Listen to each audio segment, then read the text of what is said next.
Hey guys, welcome back to the podcast. Super excited today because I have an awesome guest. I struggled a lot with food sensitivities, leaky gut, Candida, all the things many years ago. And one of the first things I ever did, I think it was even about 10 or 15 years ago, was take a food sensitivity test. At the time, I had no idea what the difference was or what I was even being tested for. But once I understood and got my results back and was able to put them into my life, it was a complete game changer for me.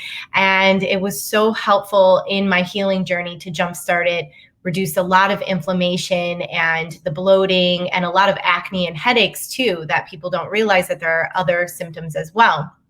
Well, I got connected with this company, KBMO, and it's been an incredible company for me. And now I use the test for my clients to be able to look into their own food sensitivities. But many people are often, confused about these tests, and they're trying to figure out where it fits in for their healing journey. And then I often hear people say things like, oh, I'm allergic to this or allergic to that.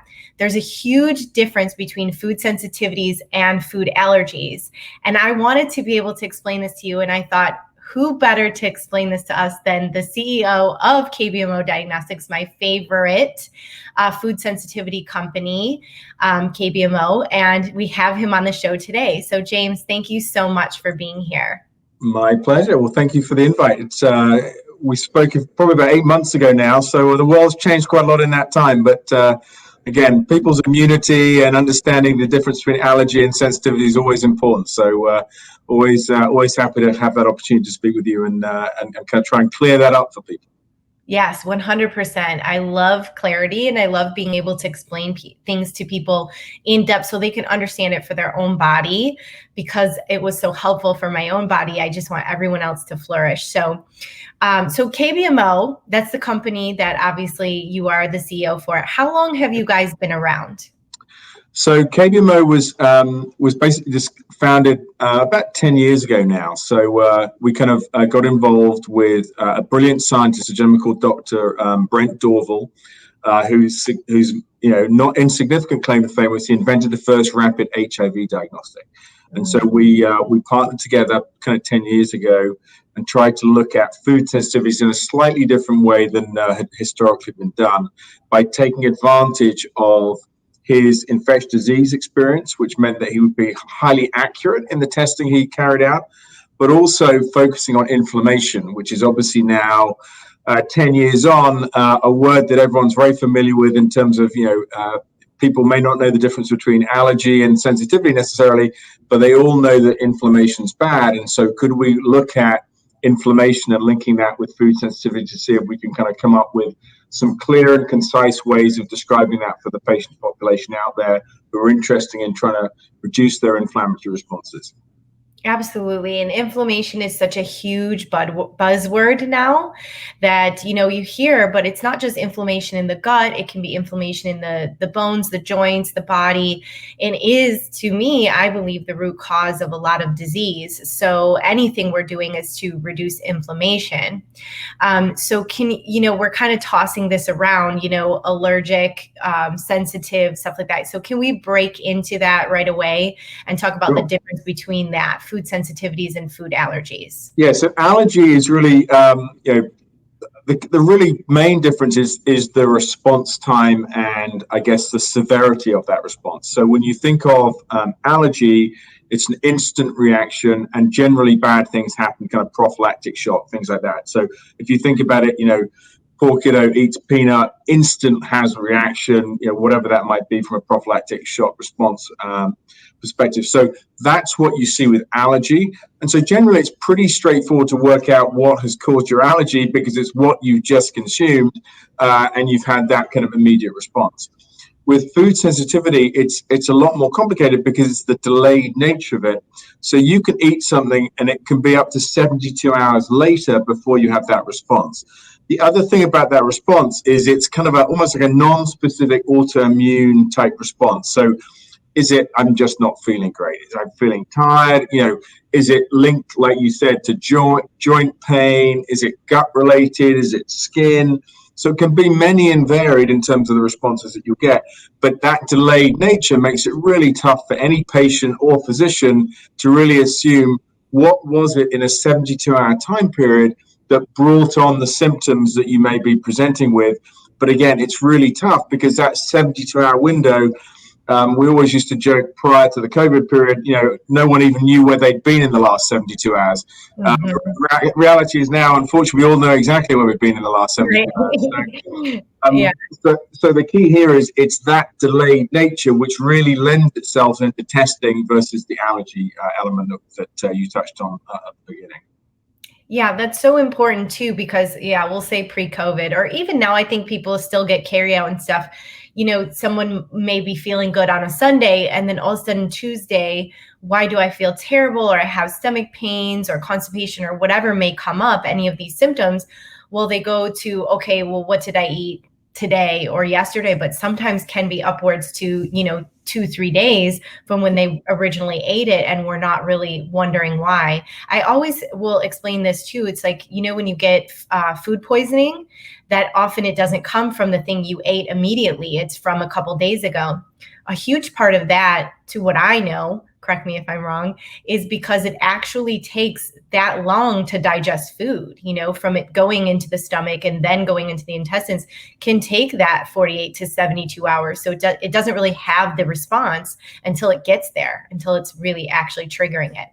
Yeah, absolutely. And sometimes it can be whether you're seeing an overgrowth or undergrowth of good versus bad bacteria, and that can have almost as kind of not deadly, but certainly impactfulness in terms of how your body responds with the kind of overgrowth or undergrowth of that kind of good or bad bacteria. So to your point, as you say, it's all those different mechanisms playing in amongst each other, and that's why it makes it much more complicated.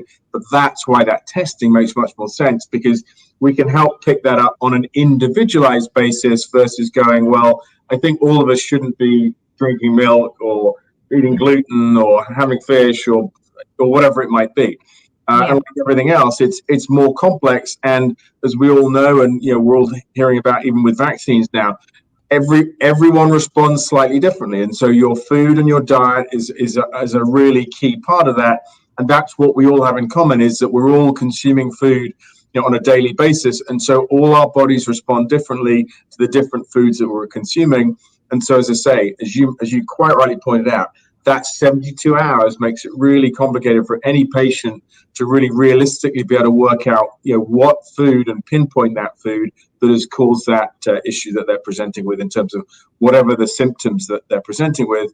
But generally what you can pinpoint, and this was the brilliance of Dr. Dorval's work, is what underpins most of those symptoms is inflammation. And so that's what the brilliance here is. He's identified a way of not only kind of triggering the inflammation, understanding what that trigger might be with the testing that we've developed, but also that enables you to then pinpoint the food that you're looking at as well. Yeah, absolutely. Because, if you do a typical elimination diet, which I do with my clients, for some people, it's hard to afford a food sensitivity test, or they just don't have access to it, or they're too afraid to get it done. And that's all okay. I've worked with many people like that. When we do an elimination, it's often avoiding the top toxic triggers. Gluten, dairy, can be eggs, sugar, I believe, is one of them in your test, or even, testing for different molds and spices and stuff like that. And so we would avoid stuff like that, soy and corn, but then they are still not getting better. And what I've realized with this testing can be something like almonds or cinnamon, or even turmeric comes up for some people, which is supposed to be anti-inflammatory, but can be very inflammatory for some people that are having that reaction. So the benefit of the test is to really just go in for your own personal benefit and know what is actually triggering the inflammation in you, not necessarily in someone else. Because I've heard many people say, oh, I gave up eggs and I was so much better. Well, another person may thrive off of eggs, and if they remove them, it may make them not feel that great, vice versa. So it is so great to be able to go in and find this out for yourself.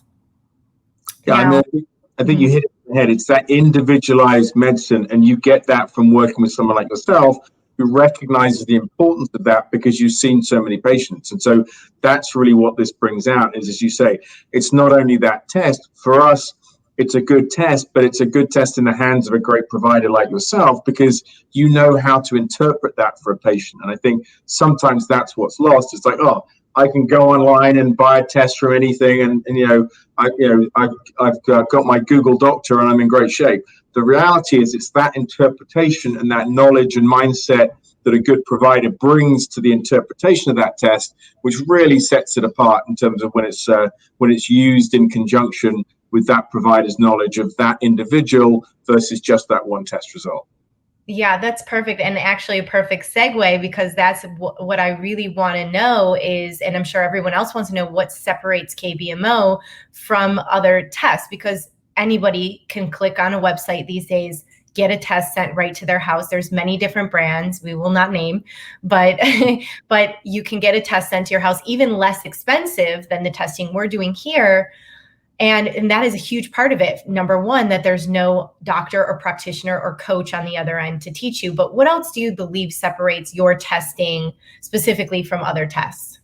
Yeah, I think that's a great question. I mean, the reality is that, with the underlying science behind the test with Dr. Brent Dorval and his knowledge of infectious diseases has been really key in this, in terms of when we look at the test, we're measuring two different parts of your immune system. So if you think about it, there's a lot of IgG only tests out there on the market, and they're measuring also the upstream part of your immune system, which will tell you which foods you're exposed to, which is interesting, but it's generally a bit of a so what. So you're just playing back to a patient what they're currently eating. And that's like, well, okay, great. How's that going to actually then impact my overall health? And the answer is not probably very much at all, apart from telling you what you already know. The brilliance of Dr. Dorval was to say, well, why don't we also look at a downstream part of your immune system, which can only be triggered by inflammation, which is the complement activation pathway, which he looked at as well, and said, if you combine those two pathways together, you're doing two things. A, you're identifying what you're exposed to, but you're overlaying which ones are causing you an inflammatory response. So it eliminates rather the things that a clinician would call false positives, which is what you will see on those IgG only tests, which is a long list of foods which you have to eliminate. And you're generally going, does that really pass the smell test? Or is that really realistic that there's 40 foods here that I should be eliminating? What the brilliance of Dr. Dorval's test was adding the two together and say, this is what you're exposed to, but let's overlay what's causing the inflammation so we can really zero in on the key foods of interest. And I think that's one of the key differences with this test. It's taking it to the next level, which is not just leaving it with, here's a long list of foods which you're exposed to, which is that great so what. It's then saying, these are the ones that cause inflammation, and those are the ones that you want to eliminate from your diet. And that's generally 5 to 15. So then it's not overwhelming from a compliance standpoint. And that's why you want to work with a great coach or a provider like yourself, which says, I've done the hard yards to say there's 100 tests out there. This is the one you need to identify with, because it's going to take you to the next level of identifying which foods cause you inflammation. The other neat thing about this test is it helps to identify, do you have leaky gut or not? And that's one of the key elements. If you've got leaky gut, then again, by working with a good provider, they'll help you identify what might be the right kind of gut healing protocol that you need to work in conjunction with this test. So as I say, the way we think we're very differentiated from other people is we're taking you to the next level, not just leaving you kind of lingering with, oh my God, what can I eat, in terms of the kind of IgG only approach. It's the IgG plus then the complement, which gives you that inflammatory pathway to see what's causing that. And then on top of that, if you've got more than 10 foods, that's pretty indicative of some kind of leaky gut going on. The other way we can tell that as well is if you've got elevated Candida, which we measure on the panel. So if that's elevated, then that's another indicator that there could be some kind of leaky gut going on. And then the third one is zonulin, which we can talk about at a later date. But it's those three different kind of stools give you another opportunity to say, okay, great, these are the foods you're sensitive to. And here's three different ways that we might be able to indicate that there's some level of leaky gut as well, which, as I said, By then working with the right types of provider, they then put you on the right gut healing protocol, which then in conjunction really accelerates the kind of healing that you'll see by running this test and working with a highly skilled provider. Yes, that's amazing. Thank you for that breakdown. I mean, it truly is it is the best test on the market in my eyes, because you do get all of that stuff together. Now, when a client comes in or a patient comes in with multiple symptoms, let's say they're experiencing bloat plus constipation plus acne plus headaches or something, that's like altogether what their main symptoms are, or maybe even weight loss resistance as well from all of these things combined. And, you're just starting to shoot in the dark what there could be. With one panel, even just your small panel, your Fit Test 22, we can see how high the inflammation is. We can see what foods are causing some of these inflammations. We can see if there's Candida present or if it's high, and decide a protocol from there. Then typically I go into a 6-week elimination of these foods, and we do some gut healing protocols. And now you have this incredibly amazing jumpstart from just this one little test. And that's why I love it, because it really brings it all together for people. A lot of my clients, every time I ask for like a testimonial from them, the word game changer comes into play, because they're like, gosh, this one little test and some coaching has changed my whole digestion just by knowing some of these things that come with included in the test, which is great. Yeah, I mean, you make a great point there in terms of what's included in the test. I mean, from a compliance standpoint, they also get the patient app and the meal plan on their phone. And so again, like all of us, we're all busy. There's one thing that we never leave our house without, and that's our cell phone. So by putting the results on the phone, as I say, we'd all love to unplug as many times of the day as possible, but unfortunately, it generally doesn't happen. So the reality is, with the app, you've always got your test results with you. You've always got your meal plan. And so what that helps with, if you're grocery shopping, you've got the meal plan. If you're out for dinner or you're ordering in, whatever it might be, you've got that list easily available, so you can see what you should and shouldn't be doing. And so that, I think, is another important element. We're trying to make this as accessible as possible, given that we all recognize that everyone runs a bit busy life. So the days of printing out a piece of paper and sticking it to your fridge are long gone. The reality is you need to have it in your hand, so you've always got access to that. And then the third thing on that is, for each of those foods, we show what it might cross-react with, where you might find it, and alternatives and substitutes. So we give you just a little bit more information for the patient who's looking for that next level of knowledge on the foods that they have to eliminate from their diet. And so again, we found that that's been really helpful. And again, with that meal plan, it gives you some suggestions. And so rather than the classical, here's the IgG test, here's 40 foods I can't eat, the bottom lip starts to tremble as the poor patient goes, what can I eat? The good news here is, what we've done is we've said, look, let's not make this a process which is a negative one for you. Let's make it a positive. So in terms of, we've eliminated those false positives. We've really zeroed in on the key foods for you as an individual that you should eliminate, which is that generally 5 to 15. And as part of that, we then put together a 7-day meal plan. So you've got some ideas of what you can eat versus kind of staring blankly going, oh my God, so great, I spent all this money, now I can't eat anything. Or as people used to laugh at me and they say, well, it's bread and water, oops, no bread. So it's, that's basically what we've tried to do on a compliance standpoint, is help this become a process which is something that people will want to get engaged with, and with their name on the top of the piece of paper. It's identifying what, as an individual, should they be eating or not eating, and helping them progress, versus kind of being a very negative experience of a ton of things which frankly aren't always relevant anyway, that they're being told to eliminate the diet. Yes, absolutely. I love it being a positive experience, because so often people come with all these symptoms and they are already in a very negative state. They've probably been bounced around from doctor to doctor. They've gotten no answers, maybe a blanket term of IBS. There's no medication to fix it. They've tried a couple different diets actually that maybe weren't personalized enough for them. So to be able, again, to personalize this experience and then to make it this accessible is so helpful. and appreciated by many of my clients too, because it feels like you're taking control of your health. You're utilizing these resources to be able to take control, and then it becomes a very positive experience to do it, and not a negative diet restrictive elimination type plan. And I think you hit it on the head. I mean, it's trying to give the tools to the patient so they can own the journey versus being it part of them having to hang on your every word. Mm-hmm. So, okay, what can I do now? I've got no idea. What can I do next? So this way, the idea is to kind of give that balance of power to them to say, right, if you want to be in control, you can. You've got these tools, and you can take that forward. You've got a great coach or provider who's willing to be kind of part of that journey, but they're with you if you want them to kind of take that forward. I mean, you touched on the other thing. The nice thing is we've got 3 different panels now. So you've got Fit 22. So you've got that lower end panel if people, cost's an issue or you're not sure of going forward with it.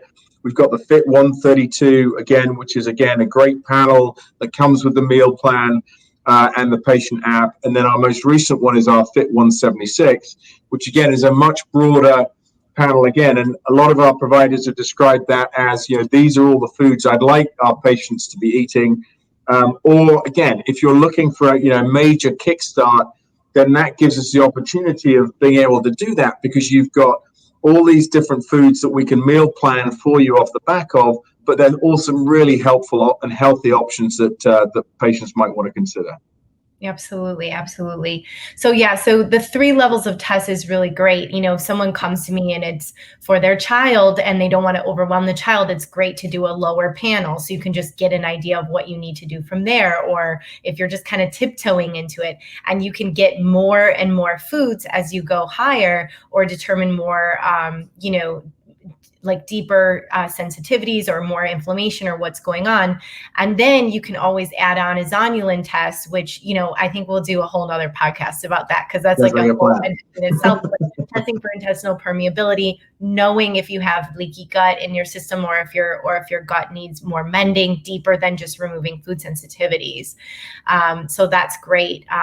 So this is all really good information. Is there anything else that you want to add? Yeah, I think one of the key elements to add here is that now this is all available as a finger stick. So again, we can send that to you at home. There's a little video, YouTube video, which shows a patient how to do that blood spot. It's 2 blood spots for the 22, then 5 for the 132 or the 176.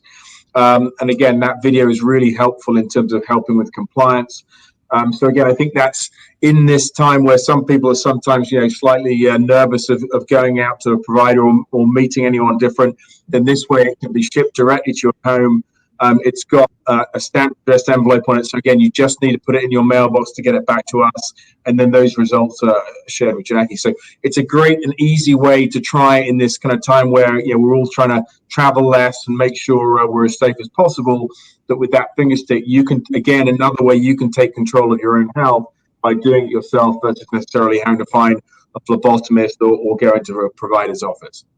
Yeah, exactly. Right to the house. That's what we need for everything now. So I've actually created a program specifically for this testing that I love so much. So it's the Good Gut program. If you guys are interested in learning more, you can head to my website, jaclynreneewellness.com. Check under nutrition services. I have the Good Gut program. It's a great jump start. So I start with an initial session for you to become a client. We go over health history and goals. We get that test shipped out to your house, depending on which one you want. That's what the price will cost, and you can learn all about it on my website. And then you have 2 additional sessions to get you through what you need to do in this journey. So we go over the results, we go through the 6-week elimination. You have all that support throughout it, and then everything that comes with KBMO too. So I love this package. I created it specifically for KBMO. You can check out KBMOdiagnostics.com to learn more information. And again, like I said, head to JaclynReneeWellness.com to learn more about that program. Now, if you need anything else, you can always email me, Jaclyn@JaclynReneeWellness.com, or head over to my Instagram @JaclynReneeWellness. And obviously you can get a hold of me anyway. Thank you so much again, James, for joining me, my second time having you around. And I think we'll definitely get one going with the zonulin soon. But thank you again for coming and for all your amazing information. My pleasure. And thank you very much indeed. And as I say, anyone who gets the fortune of working with you, I think, the results speak for themselves in terms of some of the testimonials I've seen. So they would be very fortunate to have the benefit of your experience on this as well. Thank you so much, James. And guys, thank you so much for listening. If you're interested and love this podcast, please hit subscribe, share with others, and leave a review. And also, happy healing. Talk to you guys soon.